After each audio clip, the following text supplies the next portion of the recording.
to Urban Homestead Artist and for another tour. So you're watching a 6-part tour for September, and it's 6 parts because there is so much growing here and so many different growing areas. So I'll split it up for you so you can have a look, and I've included the chickens in there and everything. Welcome back. If you're coming back, check the end of this video so you can see what the different parts are, and then you can skip to whatever interests you, or you can check out the rest of them in the playlist that I will make just for this time of year. It's spring, very early spring now. Thanks for watching and enjoy this part of the homestead tour. In the alley we've got pepino growing, and I need to stake them up because animals are getting to the actual fruit. So where there's the purple flowers, there is fruit, but the fruit that was on it has been taken. Oh, there's some here. Here, I can show you these. These are baby ones.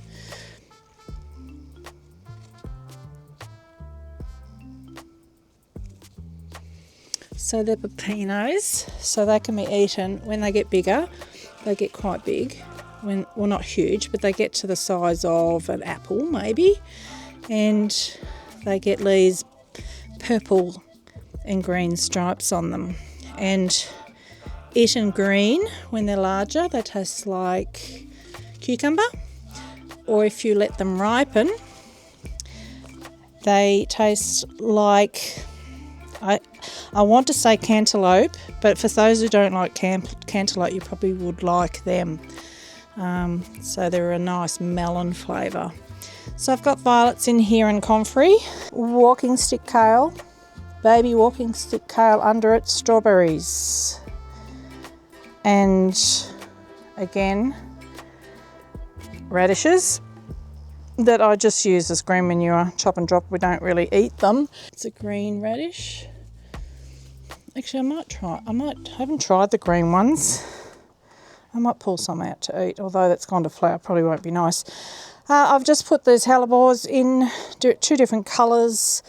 What have we got in here? We've got chocolate cosmos, we've got yacon.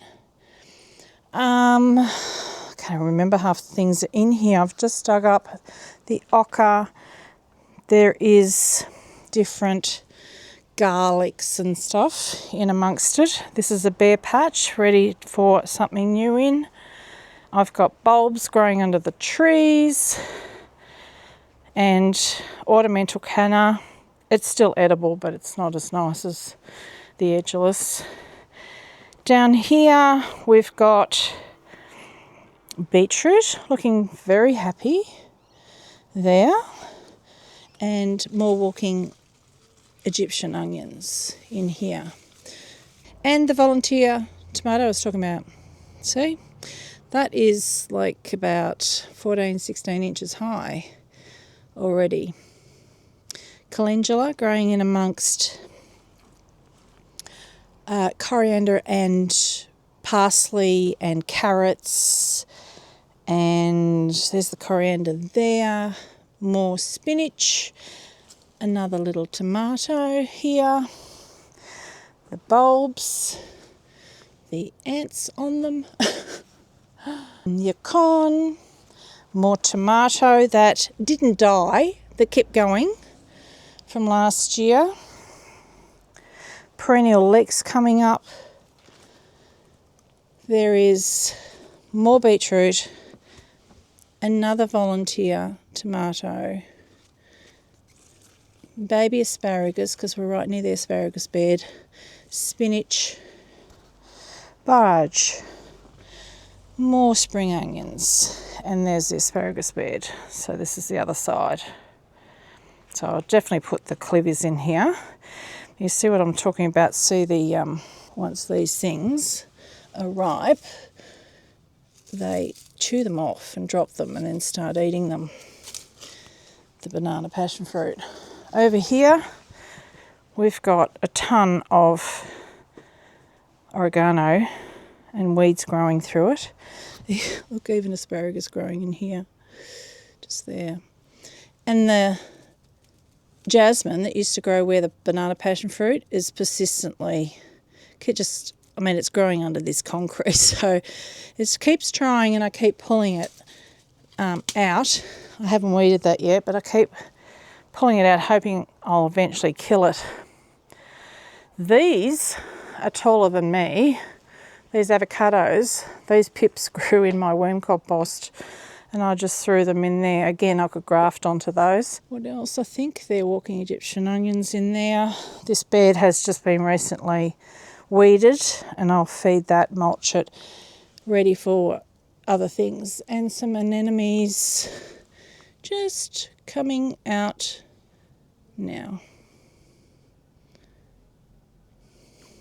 Different colours. They're only just started, so there's not a lot we can show you with the greenhouse. My husband and I spent a lot of time cleaning it up recently, but unfortunately this under 3-year-old polycarbonate house has disintegrated on us. The roof just did not last and I had a bit of wind and it just broke. I did notice I put my finger on it before this and my finger nearly went through it, so it was not in good shape and I knew that something like this was going to happen. So yes, we're going to have to try and patch it up for now. I might even just put shade cloth because we're moving into a warmer time now, but yeah, we don't know what we're going to do with that. But at the moment it is housing some dragon fruit, turmeric, ginger and sweet potato slips mainly, which most of them can come out soon anyhow. So I'm sitting in front of a job to do, or mulch, but that's as quick as I could take you around what was growing. The entire area that I've got with plants in it at the moment, there's still stacks of room. I could probably put a lot more in, but it just goes to show how much can fit into a normal backyard. We're about 900 square metres, so it's a bit bigger than some blocks, but a lot smaller than others. But it just goes to show how much you can get in. I probably could double it if I was able to keep up with it. There's enough room that's not being used that I could cram twice as much in to, you know, what I've got. So I just hope that it encourages you to see how much can get into a backyard. But I've tried to race through it to make the video as short as possible. So I may have tripped over my words a little bit, but I hope that it gives you an idea of what's happening in September right now in Melbourne East and Melbourne. I'm in the Yarra Valley. Yeah, get out there and get some things growing yourself. I'm going to do some more and continue on with my power hours so that they are really making a difference. So see you next time. Bye.